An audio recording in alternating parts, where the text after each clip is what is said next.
Friends, MSc fourth same में chemistry में मैंने थीसिस बनाया था जिसमें मेरा टॉपिक था हाइड्रोजिनोलिसिस ऑफ CX बॉन्ड।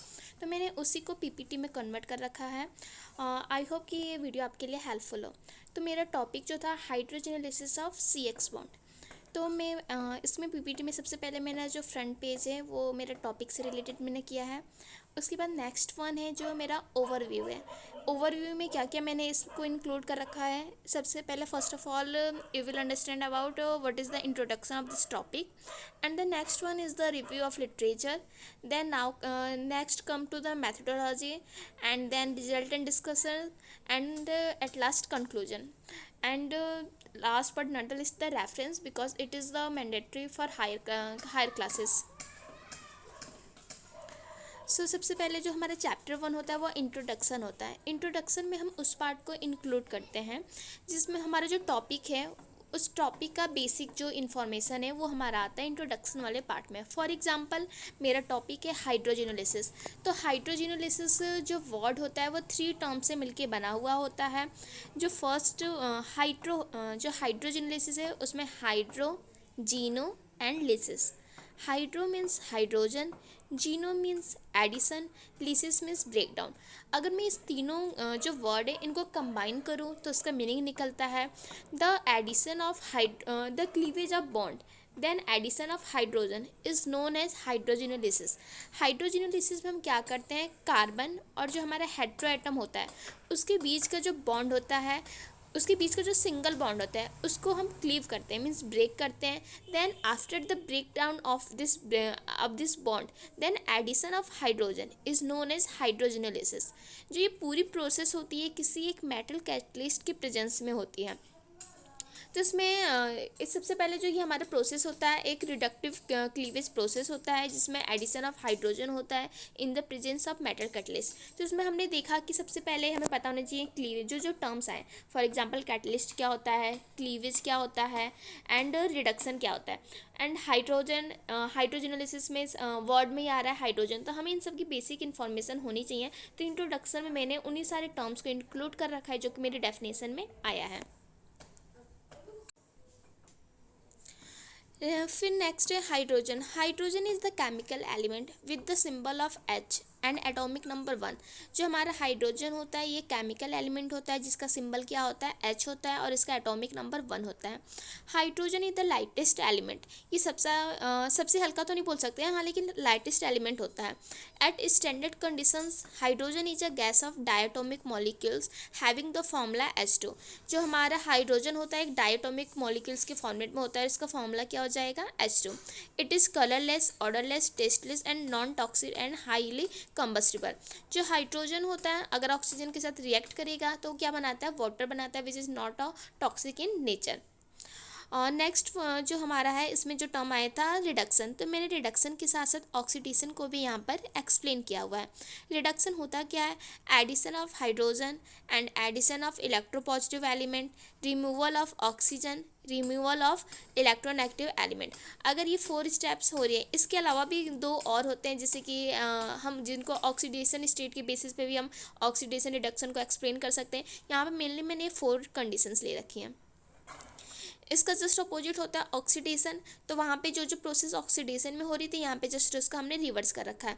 ऑक्सीडेशन में क्या होना चाहिए, ऑक्सीजन का एडिशन होना चाहिए, एडिशन ऑफ इलेक्ट्रोनेगेटिव एलिमेंट होना चाहिए, रिमूवल ऑफ ऑक्सीजन होना चाहिए, रिमूवल ऑफ इलेक्ट्रोनेगेटिव एलिमेंट होना चाहिए। अगर कोई केमिकल रिएक्शन जिसमें ऑक्सीडेशन भी हो रहा है एज वेल एज रिडक्शन भी हो रहा है, वैसे केमिकल रिएक्शंस को हम बोलते हैं redox reactions. A substance which undergo oxidation act as a reducing agent while a substance which undergoes a reduction is known as oxidizing agent। यहाँ पे 2 टर्म्स और आ गए हैं, रिड्यूसिंग एजेंट क्या होते हैं और ऑक्सीडाइजिंग एजेंट। तो यहाँ पे देखिए जो CuO है, कॉपर ऑक्साइड है, वो किस में कन्वर्ट हो रहा है, Cu में। यहाँ से CuO में O है बट जब वो कन्वर्ट हो रहा है Cu में तो वहाँ पे O नहीं है, मीन्स कि ऑक्सीजन यहाँ से क्या हो गया है, हट गया है। ऑक्सीजन का रिमूवल हो रहा है, तो रिमूवल ऑफ ऑक्सीजन क्या कहलाता है हमारा, ये होता है हमारा रिडक्शन। तो यहाँ पे CuO से Cu में कन्वर्ट हो रहा है, तो ये हमारा किसका एग्जाम्पल है, रिडक्शन का। जो ये CO से Cu में कन्वर्ट हो रहा है किसकी प्रेजेंस में हो रहा है, H2 की प्रेजेंस में हो रहा है, इसलिए इसको क्या बोला जाता है, रिड्यूसिंग एजेंट। नेक्स्ट जो हमारा H2 है वो किस में कन्वर्ट हो रहा है, H2O में कन्वर्ट हो रहा है। मीन्स कि H2 के पास O नहीं है बट H2O में क्या आ गया है, O आ गया है। इसका मीन्स कि एडिशन ऑफ ऑक्सीजन हो रहा है। एडिशन ऑफ ऑक्सीजन क्या कहलाता है, हमारा ऑक्सीडेशन। किसकी प्रेजेंस में हुआ ये पूरा प्रोसेस, CO के प्रेजेंस में हो रहा है, इसलिए CO क्या कहलाएगा, हमारा ऑक्सीडाइजिंग एजेंट। नेक्स्ट आते हैं हम कैटलिस्ट पे। कैटलिस्ट क्या होता है, कैटलिस्ट जो होते हैं हमारे ऐसे सब्सटेंस होते हैं जो किसी भी केमिकल रिएक्शन को या तो इंक्रीज कर सकते हैं या तो डिक्रीज कर सकते हैं। जो हमारा कैटलिस्ट होते हैं उनको, इसकी क्लासिफिकेशन वैसे बहुत ब्रॉड है बट मेनली मैंने यहाँ पे जो टाइप्स ले रखे हैं वो 3 टाइप्स के कैटलिस्ट ले रखे हैं। Homogeneous catalyst, heterogeneous catalyst and auto catalysis. Homogeneous catalyst क्या होता है, कोई भी केमिकल रिएक्शन जो होती है उसमें जो हमारा रिएक्टेंट होता है और जो हमारा कैटलिस्ट होता है उनके जो फेज होते हैं, अगर दोनों सेम फेज में होते हैं तो उसे बोला जाता है होमोजीनियस कैटलिस्ट। फॉर एग्जांपल, अगर कोई केमिकल रिएक्शन है उसमें हमारा जो जो रिएक्टेंट है अगर वो गैस फेज में हम ले रहे हैं और जो हमने कैटलिस्ट ले रखा है वो भी गैस फेज में है, मीन्स कि दोनों की जो स्टेट है वो दोनों क्या है, सेम है, तो किसका एग्जांपल है, होमोजीनियस कैटलिस्ट का। हेट्रोजीनियस कैटलिस्ट क्या होता है, अगर किसी केमिकल रिएक्शन में जो हमारा रिएक्टेंट होता है और जो हमारे क्या नाम है, कैटलिस्ट होते हैं, उन दोनों के फेज क्या होना चाहिए, डिफरेंट होना चाहिए। फॉर एग्जांपल, अगर रिएक्टेंट है हमारा सॉलिड स्टेट में है एंड जो हमारा कैटलिस्ट है अगर वो गैस स्टेट में, मीन्स दोनों के फेज डिफरेंट हो गए, तो ये किसका एग्जांपल है, हेट्रोजीनियस कैटलिस्ट का। And the last one is the auto catalysis.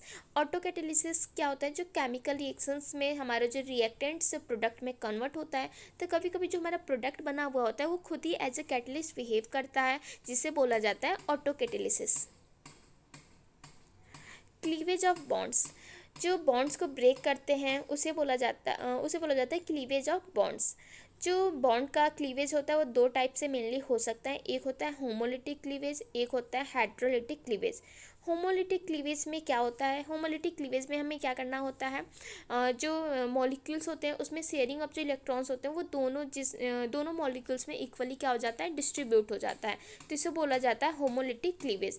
जो हमारा होमोलिटिक क्लीवेज होता है उससे हमें ना फ्री रेडिकल्स मिलते हैं। नेक्स्ट है हेट्रोलिटिक क्लीवेज में क्या होता है, जब भी 2 मॉलिक्यूल्स के बीच जब शेयरिंग ऑफ इलेक्ट्रॉन्स होते हैं, वो जिसमें जो ज़्यादा इलेक्ट्रॉन नेगेटिव होता है वो अपने इलेक्ट्रॉन्स के साथ साथ जो दूसरा वाला मॉलिक्यूल है उसके इलेक्ट्रॉन्स को भी लेकर चलाता है, जिसकी वजह से उस पर नेगेटिव साइन आता है और दूसरे वाले पे एक ऐसा साइन आ जाता है, पॉजिटिव साइन होता है, तो इसे बोला जाता है cleavage of bonds. Heterolytic cleavage बोला जाता है। जो हेट्रोलिटिक क्लीवेज होता है उससे जो हमें मिलते हैं वो मिलते हैं, हमें आयंस मिलते हैं, मीन्स कि या तो पॉजिटिव मिल सकते हैं या तो नेगेटिव मिल सकते हैं। अब ये सारे टर्म्स जो मैंने यहाँ पे एक्सप्लेन किए वो सारे जो हमारा हाइड्रोजिनोलिसिस प्रोसेस है उसमें आता है। रिएक्शंस हाइड्रोजिनोलिसिस की यहाँ पे मैंने इसकी डेफिनेशन लिखी हुई है, reactions which completely cleave the bonds between carbon and electronegative elements replacing them with bonds to hydrogen are known as reductive cleavage reactions. Reductive cleavage reactions using a hydrogen and a catalyst is known as hydrogenolysis. इसमें बोला है कि जो हमारा carbon होता है और जो इलेक्ट्रोनेगेटिव एलिमेंट्स है उसके बीच के जो बॉन्ड्स होते हैं उनको हमें ब्रेक करना होता है। उसके बाद वहाँ पे क्या किया जाता है, उस बॉन्ड्स को ब्रेक करके उसे रिप्लेस किया जाता है एडिशन ऑफ हाइड्रोजन से। जो अगर हमने ये जो सेम प्रोसेस अगर किसी कैटलिस्ट के प्रेजेंस में कराई जाती है तब इसको नाम दे दिया जाता है हाइड्रोजिनोलिसिस। यहाँ पे एग्जांपल ले रखा है मैंने बेंजाइल ईथर का। यहाँ पे जो कैटलिस्ट है हाइड्रोजन, पैलेडियम एंड कार्बन ले रखा है हमने।